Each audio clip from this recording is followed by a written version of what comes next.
In this guide, I'm going to show you how you can get 128 frames here in Resident Evil 9 or Resident Evil Requiem. Before we do get into this guide, make sure to like the video and subscribe to the channel with all notifications on. It really does help the channel and lets us know that you want more content like this. We'd greatly appreciate it, and if at any point throughout this guide you did have any questions, just ask them down in the comment section below and we can help you out further. I'm going to be doing my best to reply to every single comment down there.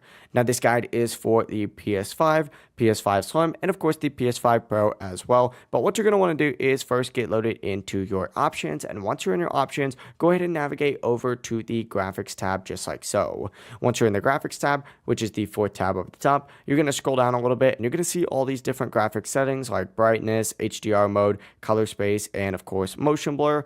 Go ahead and scroll all the way past all those, and if you are on a PS5 Pro, you're going to see a ray tracing mode here. Simply go ahead and toggle that off and you will now have enabled 128 frame mode. Now, if you are on a standard PS5 or PS5 Slim, unfortunately this version of the game does not have a ray tracing mode, which essentially means we do not have the 128 hertz mode. So unfortunately we can't get it, but it is what it is. The game looks pretty good without it. If you guys did have any questions, just ask them down in the comment section below and we can help you out further. I'm going to be doing my best to reply to every single comment down there. Before you do leave this guide though, make sure to like the video and subscribe to the channel with all notifications on. It really just helps out and lets us know that you want more content like this. We'd greatly appreciate it. Have a great rest of your day though. Peace.